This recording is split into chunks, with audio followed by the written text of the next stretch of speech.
Five Nights at Freddy's was the single greatest movie of all time. It just transcended Citizen Kane as the most influential movie ever made. Go see it right now. Okay, all joking aside, what did I actually think of Five Nights at Freddy's? Let's get into it. For starters, the film absolutely knows who its main demographic is and heavily caters towards fans of the franchise with an abundant amount of Easter eggs and references to the games. The plot is very basic and simple, but also sort of not at the same time. And what I mean by that is that parents of some kids, or just anyone who isn't particularly familiar with the lore of the series, is probably going to have a somewhat hard time following the more nuanced parts of the story. Now, one dichotomy that I found very interesting leading up to this film's release was how were they going to handle the very dark subject matter in the game and depict it in a way on screen with the full knowledge that a ton of kids were going to be watching this movie. Fnaf is one of those weird franchises that has a huge amount of children in its audience, but a lot of the themes and elements are stuff that you would normally not see in children's media, and that was something I was looking forward to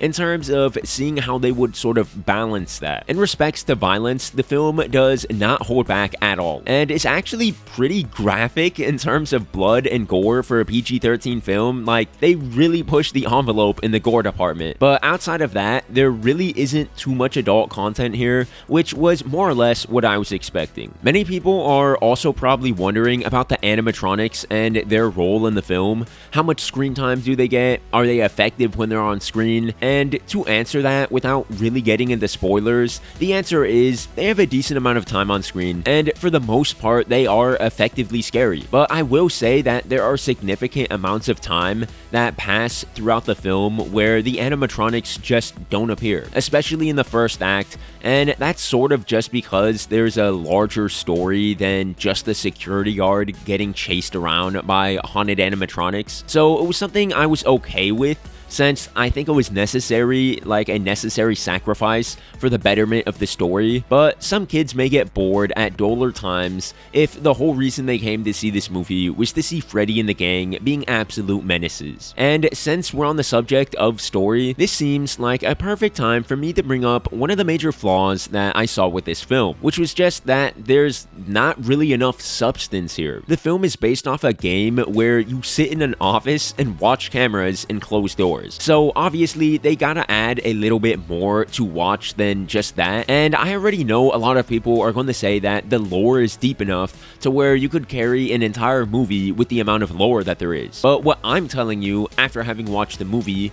is that it feels dull and repetitive at some points. What?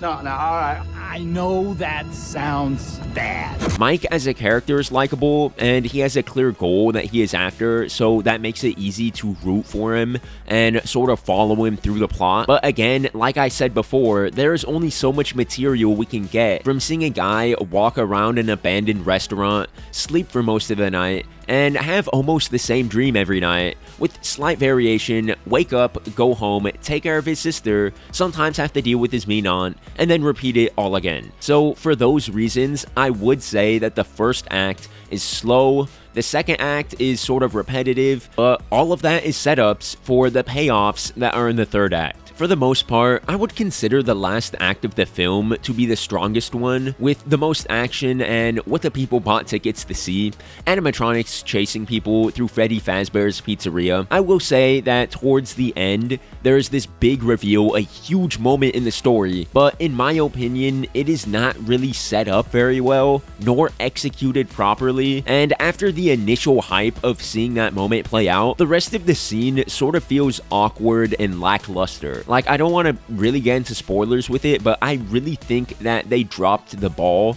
with this big moment, and that was honestly a real shame, because if they pulled this moment off right, wrote a certain character differently, then it could have been such a great scene. I won't say anything else to spoil it though, just like heads up, there is a big moment towards the end of the film that I kind of just felt a little lackluster, that I kind of just felt didn't really live up to the hype or wasn't really carried out properly. Some points to touch up on is the setting and props. Those were really solid and did a great job immersing the audience in the story. The CGI is fairly good considering the budget, but it kind of gets wonky at some points. The cinematography was good, nothing to write home about, but not egregiously bad either, and there is a pretty cool cameo in the movie. I won't say who, but it's someone that the whole Fnaf community will be very familiar with, and it's actually pretty neat to see this person show up in the big screen, like in movie theaters. That's kind of crazy. Something that I also found kind of funny too is that there are going to be moments